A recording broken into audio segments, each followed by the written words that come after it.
katarata, pwede po ito mauwi sa pagkabulag kung hindi po natin pa-oopera po ng maaga. Na biglaan ba o mabagal na proseso ang paglabas ng mga sintomas patungkol sa katarata? Depende po kung anong cause.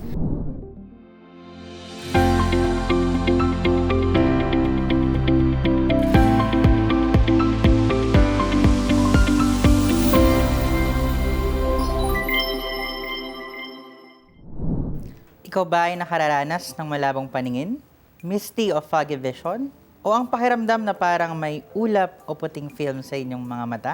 Sa mga nakatatanda, madalas itong senyales ng katarata o katarak. Hindi ito dapat baliwalain dahil ito ang pangunahing sanhi ng pagkabulag sa buong mundo. Ano ba talaga ang katarak? Paano ito nagdudulot ng panlalabo ng paningin? At ano ang solusyon? Tara na at pag-usapan natin. Magandang araw, Kabarangay Belkens. Ako po si Dr. Jawo at welcome sa isa na namang episode ng Real Talk with Doc. Kasama natin ngayon para bigyang linaw ang sakit na katarata, si Dr. Melissa Ramirez, isang ophthalmologist. Welcome to the show po, Dr. Melissa. Salamat, Doc Jawo. Magandang araw sa lahat ng ating mga kabarangay Belkens. Doc Melissa, simulan po natin sa pinaka-basic, no? Ano nga po ba ang katarata at paano po ito nakaka-apekto sa ating paningin? Unang-una, yung paglalabo po sa paningin sa malayo. Pangalawa, meron po tayong cloudy vision o yung pagkakaroon po ng usok sa ating paningin. So, mayroon pong cloudy vision, no, Doc? Yes, opo. Opo. So, ito po bang pagkalabo ng paningin ay maaari pong mauwi sa pagkabulag? Maaari po. Kasi depende po kung ano pong cause po ng katarak. So, malinaw po yun mga kabarangay, no? Parang nagkakaroon ng usok sa lens ng camera. Pero, sa sunod po na tanong ng ating mga kabarangay, na biglaan ba o mabagal na proseso ang paglabas ng mga sintomas patungkol sa katarata? Depende po kung anong cause.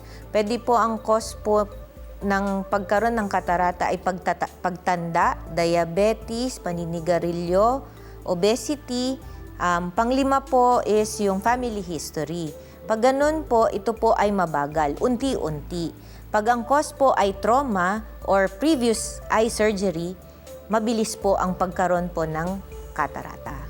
So, malinaw po ayun mga kabarangay. So, maaari pong mabilis or mabagal, depende sa cause, sa dahilan. Okay? Sunod po nating tanong, meron po bang iba't ibang uri or types ng katarak? At magkakaiba po ba ang mga sintomas nito sa pasyente? Yes po, meron po tayong tatlong types. Number 1 po yung nuclear. Ang nuclear po yung pagkalabo po ng paningin at pagwala po ng kulay po ng mga paligid. Pangatlo po, yung cortical, ito po ay nagsisimula sa gilid papunta sa harap. Pangatlo po ay yung pagkaroon po ng posterior subcapsular cataract. Ito po ang cataract na nangyayari po sa likod po ng mata. So ang simptomas nito is halos o yung pagkaroon po ng silaw pagdating po sa gabi. Tulad po pag nagda-drive kayo, Yes, yung parang opo. Silaw na silaw. nakikita mo yung bilog ng mga ilaw. Yes, opo. At dahil nabanggit nyo po, Doc, na kanina na hindi lang po pagtanda, maaaring lifestyle po yung dahilan dito sa mga different types na nabanggit nyo po. Sunod po nating tanong ay maaari bang pabilisin ng lifestyle at environmental factors ang paglala ng katarata? Opo, kasi po pag hindi natin pag-alaga sa ating sarili, pwede pong bumilis po ang pagkakaroon ng katarak. Katulad ng pagkain ng mamatatamis, pagkain po ng matataba, tapos paninigarilyo at pag-inom po ng mga alak. Yun po, kung hindi pababayaan natin ang sarili, mas mabilis po tayo magkaroon ng katarata. So, napaka-basic na, Doc. Ang hindi pag-alaga sa sarili ay mayroon ding consequence sa ating mga mata. At isa na doon ang pag-develop ng cataract. At kung meron mang cataract, ay makakapag-contribute pa ito sa paglala ng cataract. Tama po ba? Tama po. Yes. So, isa din pong common knowledge sa ating general public, sa ating mga taga-barangay po, yung cataract surgery. Hindi na po to bago. Parang knowledge po siya ng general public. Ngayon, ang gusto pong malaman ng ating mga tagapanood ay kung cataract surgery po ba talaga ang solusyon at nag-iisang lunas sa sakit na katarata? Yes po. Kasi po, ang cataract surgery, tinatanggal po natin yung cloudy lens. Tapos pinapalitan natin ng intraocular lens. It's an implantable lens.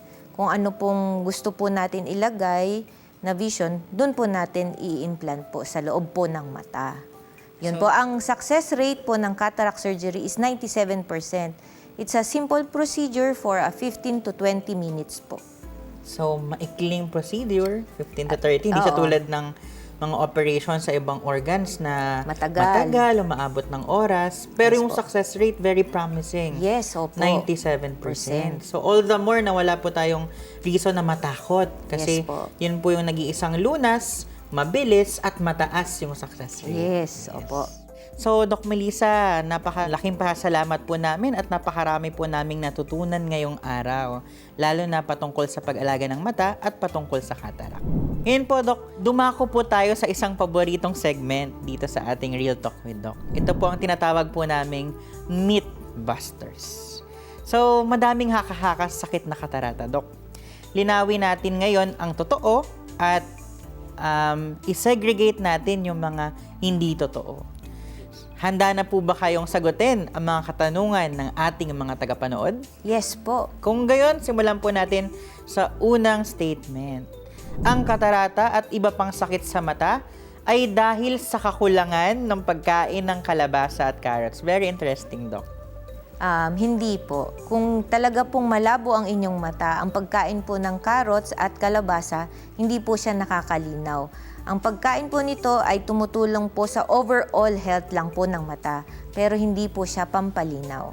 Hindi pampalinaw. Malinaw po yan. So, overall health ng mata, pero hindi pampalinaw. At Yes hindi po. din po ito dahilan kung Ng bakit Naglalabo ang mata. Yes.